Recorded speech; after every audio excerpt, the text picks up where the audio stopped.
পড়াশোনা ঠিক মতো চালাই যাবা। পড়াশোনা ছাড়া কারো কিন্তু 2 পয়সার মূল্যও নেই, বিশেষ করে মায়া মানুষের পড়াশোনা চালায় যাওয়াই লাগবে। জি ভাই। কই গেছিলি তোরা? বুবই রুস্তমের লেগে পাগড়ি আর শেরওয়ানি আমরা গেছিলাম। এরেই কয় গাছে কাঁঠাল গোফে তেল। আমি তো কইতে পারি না কি জন্য, পালন টালনে লাগে নিছে হয়তো। আরে ছাগল পালনে লেগে নি আর কারো বিয়ার লেগে নি, তা দিয়ে আঙ্গুর কি চল। রুস্তম ভাই নাকি দুলা সাজছে? তাও সাচ্ছে সাচ্ছে তো কি হয়েছে? আমি দেখুন।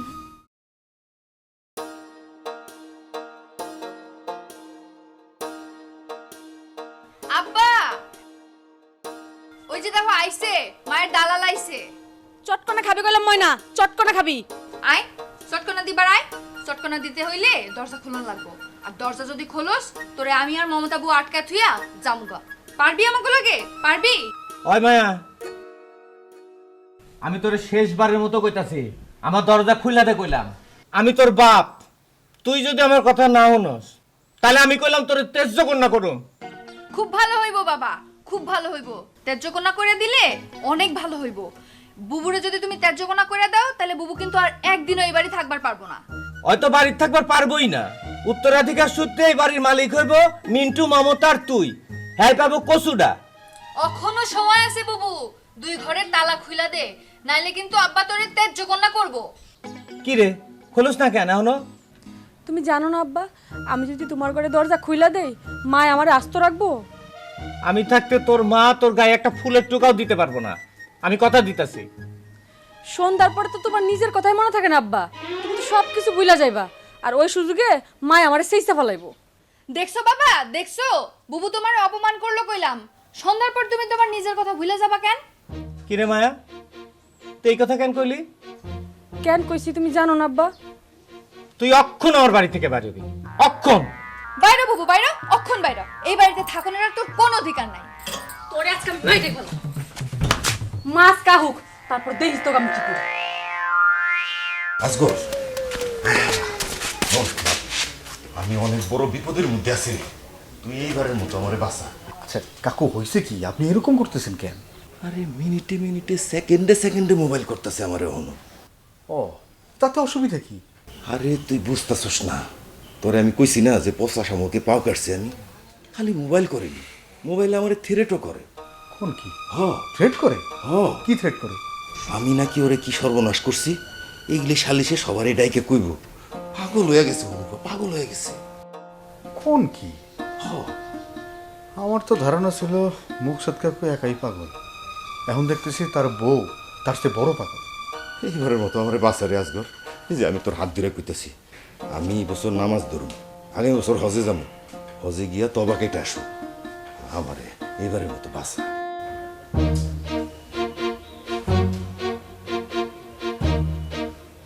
আচ্ছা ঠিক আছে, আমি দেখতেছি কি করা যায়।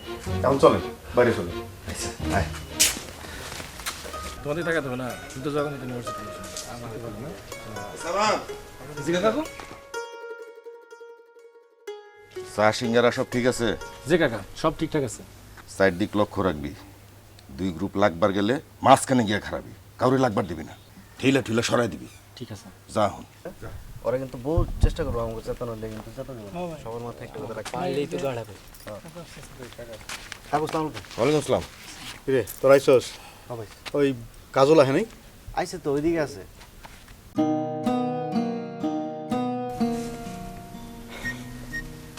হন ভাই, মাথা কিন্তু গরম করন যাব না, মাথা ঠান্ডা রাখুন লাগবে। কোনো ধরনের কোনো বেয়াদবি করন যাব না মুরব্বীর সামনে।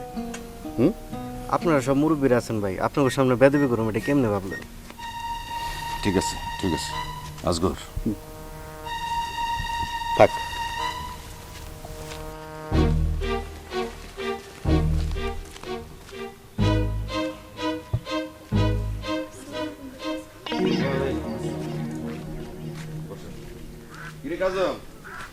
খবর কি? আসসালামু আলাইকুম কাকু। ওয়ালাইকুম আসসালাম। তোকে গ্রুপে সবাই আইছে? জি কাকু, সবাই আসছে। ওই শয়তানটা কু? শয়তানটা? আরে ওই রুস্তম। ও রুস্তম তো এখানে খাড়া আছে। এই রুস্তম, ওই তুই কাকুরে দেখোস নাই? আসসালামু আলাইকুম কাকু। ওয়ালাইকুম আসসালাম। রুস্তম এদিকে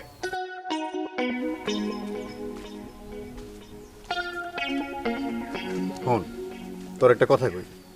কাজল ভাই তুইও শোন, মানুষ মাত্রই তো ভুল করে নাকি? ছোটরা ভুল করে, বড়রাও ভুল করে, কি করে না? আজকে সালিশে আমাকে বড় কত কোনো ভুল হইতেই পারে নাকি, পারি না?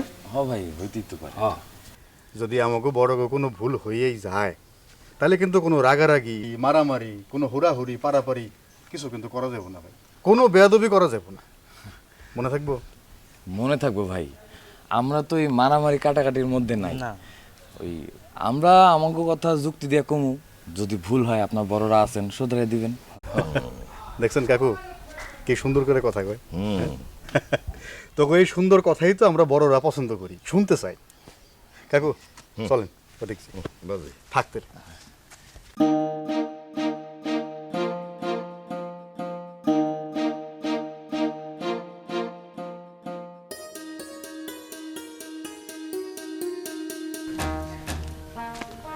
খালা এবার কি টাকা লোকের কথা কইবে নাকি? না এমন কোনো কথা তুমি না, এদিকে গেছে। এখন আর কথা কও ঠিক না।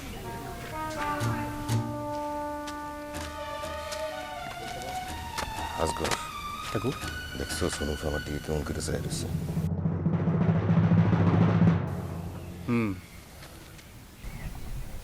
তুই আমার লগে সাইডটা পোলা মায়ের মা হয়েছে, সবগুলি বিবাহের উপযুক্ত, কিন্তু এখনো হনুফার চোখের আগুন কমে না। ওই যে আমার কোন বিপদে ফালায় আল্লাহ জানে।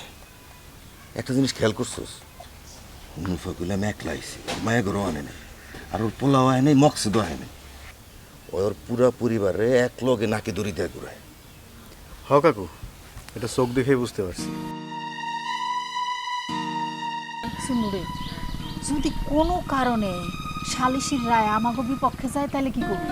গেলে মানন লাগবো খালা, কিছু করার নাই। সালিশির রায় যদি বিপক্ষে যায় তাহলে তুই ওই রুসুম্মা ফকিনির পুতারে মারতে পারবি না? এখন ভুলে ওই সমস্ত কিছু করা যাবে না, তাহলে মুরব্বীরা আমাকে নামে কোর্ট কাছারি করতে পারে। তো তা বিয়ারে আমি আটকাম। কিন্তু আজগর মেয়েরা তাটকাইতে পারবো না খালা। হ্যাঁ হ্যাঁ খালা, কি হয়েছে? দেহ তোমার পোলা কারে লইতেছে সালিশে। কই কারে? ওই মাইয়াটাকে ডারে? তুমি মাস্টারের নাতনি হাবু। তো মিন্টু তার লগে কি? তোমার পোলা তুমি কইয়া পারো না, আমি কেমনে কমো? এই তমিজ মাস্টার তো কারো কথাই শুনে না, উনি তো একটা ঠেড়া মানুষ। এর হলে আইসে কি লিগা মিন্টু? খালা এই লোকরে দেখে তো আমার মাথায় পুরাই বাড়ি পড়ে গেল, আল্লাহ জানে কি। এক পাও গেছে কবরে, আর এক পাও আছে মাটির উপরে, উনি কি সালিশ করবো? তুই যা। ঠিক আছে।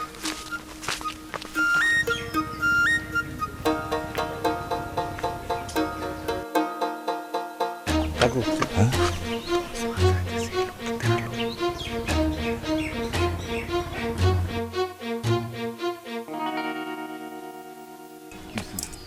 সালিশের অবস্থা তো ভালো ঠেকতেছে না। তো আমি আর তো ওগুলোকে গলায় গলায় খাতির দেখতেছি। খাতির জমায় কোনো লাভ হইব না, আমাকে কথা জবাব তো দিতে হইব। কেমনে দেয় দেখুন।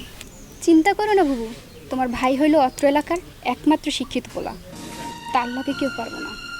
ভাবি আপনার ননদরে কিছু কোয়েন কইলাম, স্বভাব দিন দিন বহুত খারাপ হয়ে যাইতেছে, খোঁজা না দিয়ে কথাই কইতে পারেন না। থাক ভাই, তুমি ওর কথা বাদ দাও, তুমি তোমার কাম করো।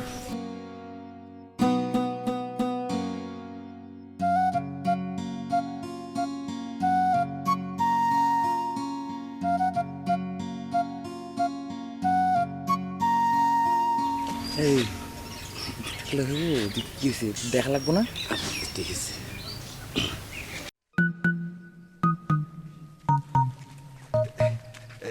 আসসালামু আলাইকুম স্যার।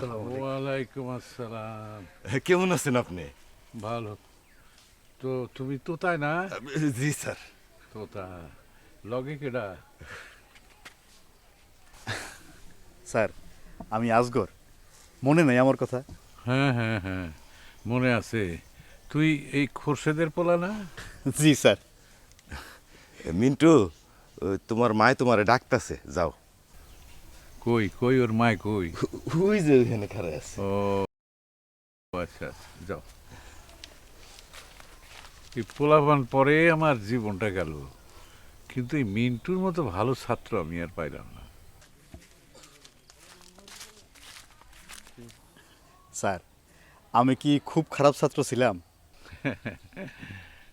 না না, তবে তুমি তোতার চেয়ে ভালো ছাত্র ছিলা, এই কথা ঠিক। তোতা তো প্রত্যেক বছর একটা করে লাড্ডু পাইতো, আর ওর বাপে এসে কইতো যে এই বছরের জন্য পাশ করাই দেন। কি আর করা, পাশ করাই দিতাম। হইছে স্যার, আর বেজ্জিতি করেন না। তা আপনার লগের মাইয়া ডাকেডা? আমার নাতনি রাবু। ও, পোলার ঘরের না মায়ের ঘরের? পোলার ঘরে। হ্যাঁ, বুঝছস রাবু, এই তোতার কাছ থেকে কিন্তু 100 হাত দূরে থাকবি। ওর স্বভাব চরিত্র কিন্তু ভালো না, বুঝছস? কিরে, আমি কি মিছা কথা কইলাম রে?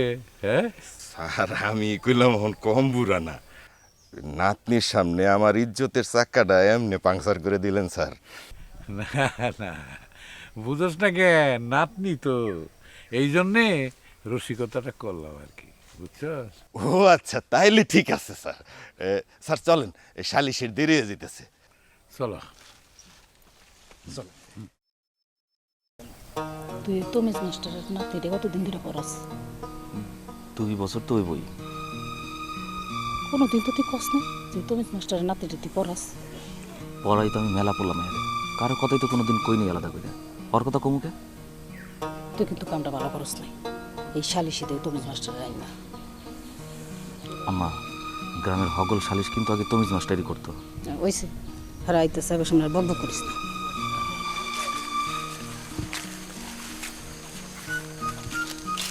আসসালামু আলাইকুম মিন্টুর মা।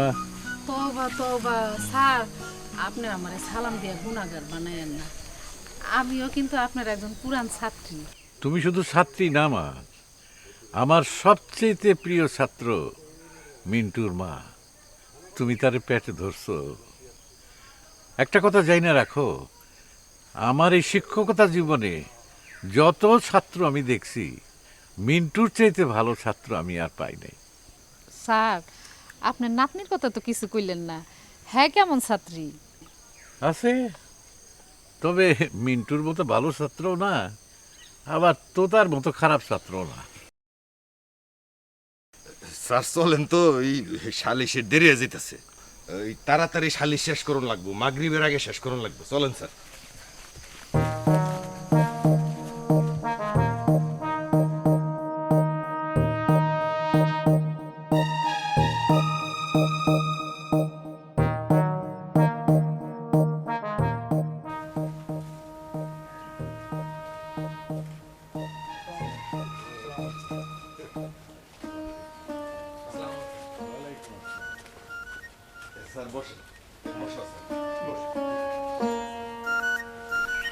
এই যে এতক্ষণে একজন ভালো মানুষকে দেখলাম সালিশে। বুবু, উনি কেডা? আগে তো কোনোদিন দেখি নাই। কিরে নয়ন, তোর ভাবি তো দেখি গ্রামের আসল মানুষটারই চিনে না। ভাবি, উনি হয়েছে আমাদের স্কুলের তমিজ স্যার। উনি এখন অবসরে আছে, কিন্তু মাঝে মধ্যে স্কুলে আহে, এসে বসে থাকে। অনেক ভালো মানুষ, যা কয় মুখের উপরে কয়, কাউরে ভয় ভয় কথা হয় না। তো তুমি এরা হাত করে কোনো লাভ হইব না। তুমি স্যার এসে পড়ছে না, তুমি স্যার বুড়া হইলো, তার চোখে ফাঁকি দেওয়া অত সোজা না।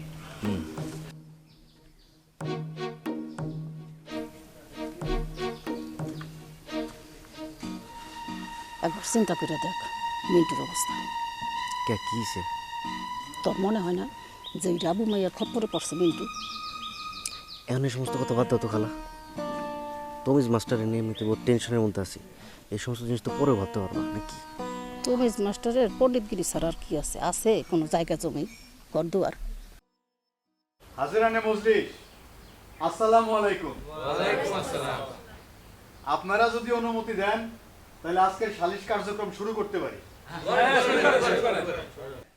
দেখেন, আমরা সবাই জানি যে ভাইয়ে ভাইয়ে মারামারি, দাঙ্গা ফাসাদ এগুলো ভালো দেখায় না, কিন্তু একই গ্রামে থাকতে গেলে একজনের সাথে আরেকজনের একটু টোকাটুকি ঝগড়াঝাটি লাগতেই পারে।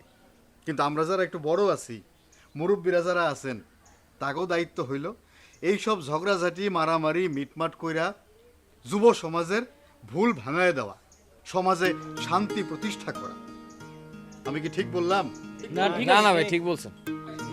তাহলে আমার কথায় যারা একমত আছেন তারা একটু হাত তুলেন দেখি। দেখছেন, এই সালিশে এমন একজন লোকও নাই যে হাত তুলেন নাই। তার মানে কি দাঁড়াইলো? মানে দাঁড়াইলো যে আমাদের গ্রামের মানুষজন কোনো ঝগড়া ফেসাদ চায় না, শান্তি চায়। দেখছো খালা, তারেক পণ্ডিত সালিশ বাদ দিয়ে লেকচার শুরু করছে। না কথায় কথায় কথারে কোন দিক লয়ে যেতেছে। দাঙ্গা ফেসাদ যে আমাদের গ্রামের মুরব্বীরাও সহ্য করতে পারে না তার একটা জ্বলন্ত প্রমাণ কিন্তু আমাদের সামনে আছে। আর সেই প্রমাণটা হইল আমাদের সবার শ্রদ্ধেয় শিক্ষক তমিজউদ্দিন খন্দকার। ওনার শারীরিক অবস্থা বিবেচনা কইরা আজকের এই সালিশির কথাটা আমরা কেউ ওনারা জানাই নাই, কিন্তু উনি লোক মুখে শুই না ঘরে স্থির হয়ে বসে থাকতে পারেন নাই। উনি সোজা এখানে চলে আসছেন, কারণ উনি যাদেরকে পড়াইছেন তারা দাঙ্গা ফেসাদ করব, ঝগড়াঝাটি করব, এইটা উনি মন থেকে মাইনে নিতে পারেন নাই। যে কারণে এই অসুস্থ শরীর নিয়েও উনি আমাদের মাঝে উপস্থিত হয়েছেন। আমাদের মাঝে কিন্তু আরও একজন মুরব্বী আছেন, তোতা মিয়া। উনি খুব হাসি খুশি মানুষ, হাস্যোজ্জ্বল মানুষ, সব সময় সবার সাথে হাইসা হাইসা কথাবার্তা বলেন। এই হাসি খুশি রসিক মানুষটাও তোমাদের যুবকদের দাঙ্গা ফেসাদ দেখা গত রাইতে সারা রাত ঘুমাইতে পারে নাই। মধ্যরাইতে আমারে মোবাইল করছে, ফোন করে কি বলছে শুনবা? কি বলছে যে আজগর রে, এই যে মারামারির খবরটা তুমি স্যারে দিতে পারলে ভালো হইতো, কিন্তু দিতে পারতেছি না খবরটা, কারণ উনি তো শারীরিকভাবে খুবই অসুস্থ। যেমনেই পারস তুই দায়িত্ব নিয়ে এটার একটা সুরাহা কর। তোতা কাকার পিড়াপিড়িতেই আজকের এই সালিশি। এখন আমি তোতা কাকারে অনুরোধ করব সবার উদ্দেশ্যে কিছু বলার জন্য। আমি কথার মানুষ না, আমি হইলাম কাজের মানুষ। তাছাড়া আমার শ্রদ্ধেয় শিক্ষক তমিজউদ্দিন খন্দকারের সামনে কথা কইতে গেলে আমার শুধু গলাই শুকায় যায় না, আমার পাও কাঁপে। সেই কারণে ওই কথার না বাড়াইয়া সালিশের কামটা শুরু করনি ভালো। কি বলেন স্যার? আরে শুরু করতেছিস না কেন, শুরু কর। আরে যে দুই গ্রুপ দাঙ্গা ফেসাদ করছে তাদের দুই গ্রুপ থেকে দুইজনের কথা কইতে ক, তাদের কথা শুনি। স্যার ঘটনা যা ঘটছে সেটা তো আমরা হগলতেই জানি। জনে জনে কথা কইতে দিলে তো মাগরিবের আগে সালিশ শেষ করন যাইব না। আরে মাগরিবের আগে যদি সালিশ শেষ না হয় তাহলে মাগরিবের পরে সালিশ করুম আমরা। আরে দুই পক্ষের কথা না শুনে তো রায় দেওয়া যাবে না। কাকু, স্যার কিন্তু ঠিকই কইছে, যেই দুই গ্রুপ মারামারি করছে ওই দুই গ্রুপ থেকে যে কোনো দুইজন কথা কইলে কিন্তু সময় কমই লাগবে। ওই কোন গ্রুপের লিডার আগে কবি শুরু কর। কি আর কমু কাকু, আপনি কোন কেডাকে কইব কোন? ওই তুই তেরা করে কত কইছিস? কোন সাহসে তেরা করে কত কইছিস তুই? আমি তো তারা করে কথা কই নাই কাকু। আমি খালি আপনারা এটাই কইতে চাইতেছি যে আপনারা যদি কয়ে না দেন কেডাকে কথা কইব, নাহলে তো দুইজন একলগে কথা কওয়া শুরু করে দিম। চুপ! আমরা কেমনে কথা কমু এটা কি তোর কাছ থেকে হেগন লাগবো? দেখ তোর জানি কোন ন্যায্য বিচার পাওয়ার লেগে সালিশ আইছি, কোন মাতালের ধমক খাওয়ার লেগে সালিশ আসছি না। এই সালিশ কিভাবে বোঝাই যায় তোর যত কি শুরু করলি? আরে আব্দুল ভাই আপনি বুঝতেছেন না, তোতা মিয়া হুমরা বেগমের ট্যাবলেট খেয়ে সালিশ আইছে। এই সালিশ আমরা মানি না। এই খবরদার, মুরব্বীদের সাথে কেউ যদি বেয়াদবি করো একটারও দিন দেন থেকে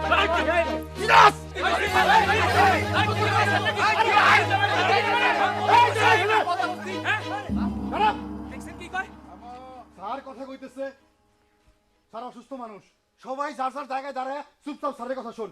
স্যার যেহেতু টাকা করে মাতাল কইছে এর বিচার আগে হইতে হইব। মাতাল না মাতাল কমু না তুই ফেরেশতা কমু? দেখছেন দেখছেন কেমনে বেয়াদবি করতেছে বড় গলগে। স্যার অসুস্থ মানুষের কথা কইব, তোরা জায়গায় দাঁড়ায় একটু শোন। হ্যাঁ, একটা কথা কবি না কেউ, স্যারের কথা শোন। আমি অসুস্থ মানুষ, তারপর আমার বয়স হয়েছে।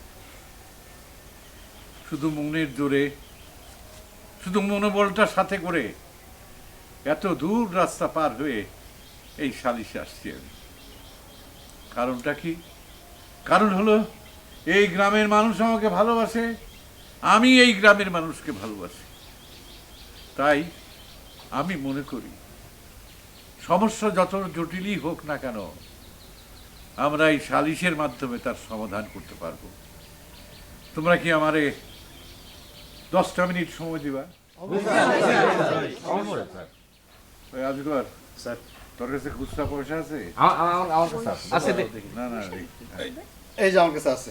টস কর, কোন পক্ষ আগে বলবে সেটা ঠিক হবে। ঠিক আছে।